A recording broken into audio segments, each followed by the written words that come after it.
I want to take a moment to introduce you to the building that's behind me. This is Building 500. And currently, Building 500 serves as our garrison headquarters, but that's new history. We're here to talk about old history. We're going to go back 130 years to when this building was built. It was built in the late 1880s. From 1890 to 1950, it was commissioned as Irwin Army Community Hospital. This was our post hospital. And unfortunately, like with every hospital, there was a lot of death, a lot of illness, a lot of sadness in this building. And just like every hospital, it has a morgue. And that's where our story is derived from this evening. And I actually have two stories to share with you. The first story, subject for your interpretation, is given to us by a soldier who is still currently here on Fort Riley. This is his experience. The second story is mine, my experience that I've had in this building. So we're going to talk about this soldier. He was on 24-hour duty, staff duty, and these are long nights. They often need something to do to occupy their time, so he took his digital camera with him and decided he was going to roam around the building and take photos. And he did, and he took a lot of photos of nothing. And he went downstairs, and at the time when this was division headquarters, downstairs was the front, the Fort Riley Operations Center. This was a secure place.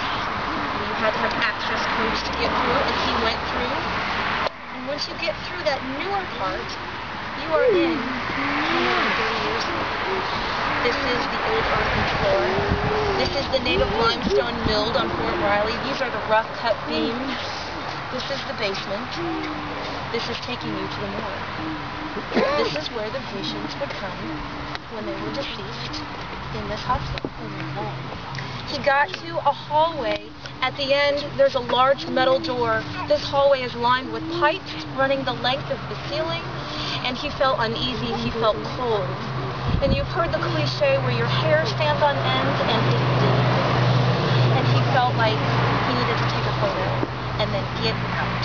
And he snapped a photo, and he got out. But he was the skeptic, and his wife was the believer. And so he emailed her all of the photos he had taken that night. And she looked at them and called him and said, "You need to look at this picture." In front of that metal door, down that long hallway with the pipes running the ceiling. There's something there. I can see it. Take a look at this photo. And I have that photo tonight that I'm going to share with you all. And I'm going to let you decide what you see. If you see someone, who you think it is. And we'll do that here in just a moment. So now I want to conclude this with my personal story. 2 years ago, I was privileged, maybe, to take a private tour of Building 500. It was facilitated by a friend of mine who worked here for a contractor. What you can't see is behind the front of this building there is a second floor. Several decades ago, an addition was built on 500, connected by an enclosed hallway. So they call it the second floor. It's now used as offices, but then it was the psych ward.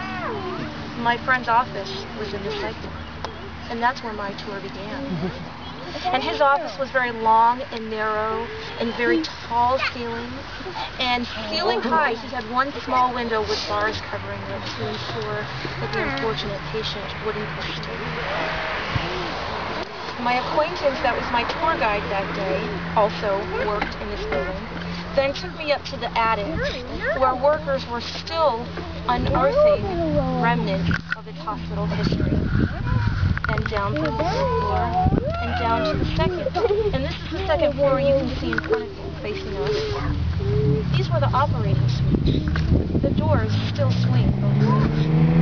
That way they can push the gurneys in and out of the operating suites. And soldiers that work, or have worked in this building, say that you can still hear the wheels of these gurneys going up and down through these doors. And then we went down to the first floor. The first floor was admission.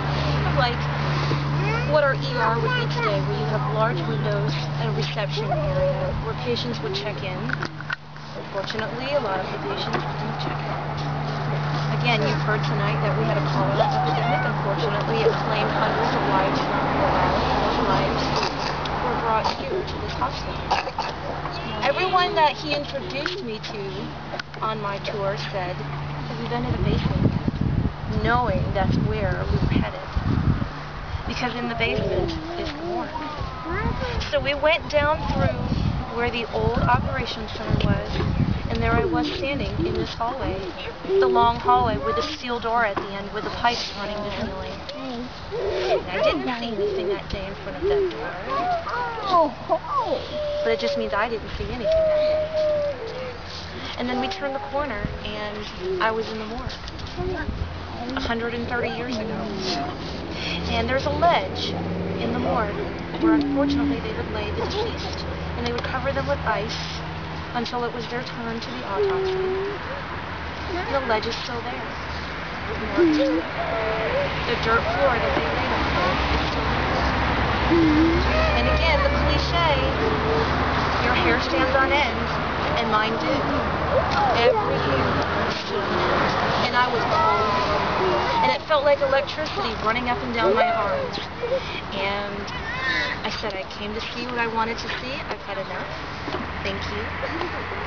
And it was very dark. There was a lot of shadows down there that day. And so we came back upstairs.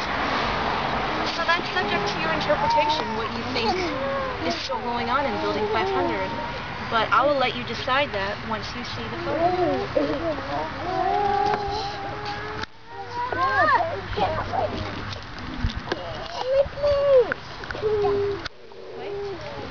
is the end of the hallway. This is the outline of that door. And here you have a hat, a face, and the outline of the body. And please feel free to come closer. Thank you.